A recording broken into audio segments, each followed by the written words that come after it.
Hello everyone, मेगास food डायरीमध्ये तुमचं खूप खूप मनापासून स्वागत आहे.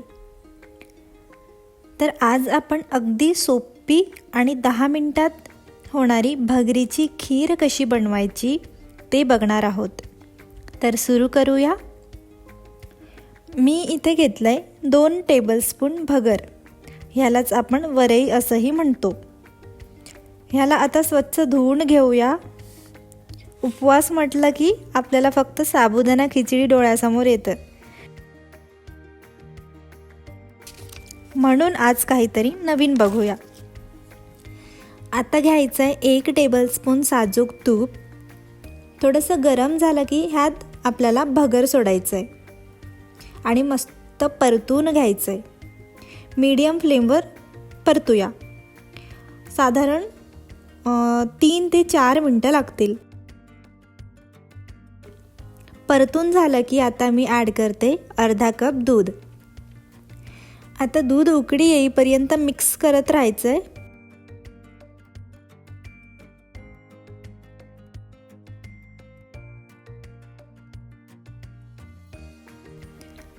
थोडं केसर मी ह्यामध्ये ॲड करते. ह्याने फार छान कलर येतो. आणि जर का दूध कमी असेल आपल्याकडे तर आपण अर्धं दूध आणि अर्धं पाणी असंही घेऊ शकतो. फक्त दूधच घ्यायला पाहिजे असं काही नाही. मिक्स करत राहूया, कारण जे भगर आहे ते तडाला लागायला नको. आता आपण ॲड करतोय साखर.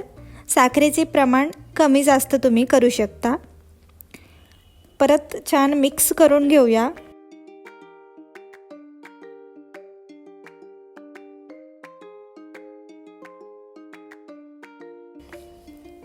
आता ॲड करायचं आहे मखाना. मी त्याचं पावडर करून घेतलं आहे. साधारण 7 ते 8 मखाने मी ह्यामध्ये घेतले. ऑप्शनल आहे हे, पण याने खूप छान असा टेक्स्चर येतो आणि उपवासाला चालतं. आणि ह्यातच मी इलायची पावडर ही ॲड केलेली आहे. खीर थोडी मला जास्त घट्ट वाटते, म्हणून मी अर्धा कप परत दूध ॲड केलं आहे. परत थोडं परतून घेऊया. खूप छान टेक्स्चर आला आहे.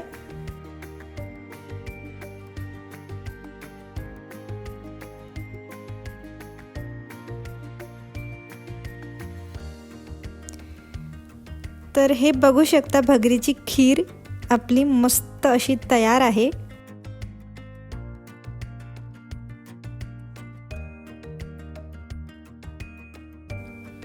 आता मस्तपैकी सर्व करून घेऊया. आणि मी आधी ड्रायफ्रूट्स ॲड केलेले नव्हते. हवं तर तुम्ही आधीच आपण जेव्हा तूप ॲड केलं आहे तिथे तुम्ही ड्रायफ्रूट्सही ॲड करू शकता, किंवा नसेल केलं तर सर्व करताना केलं तरी चालेल.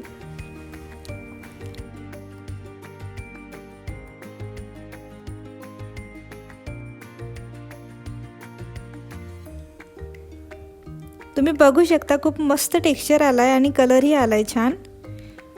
आता मस्त गार्निश करून घेऊया.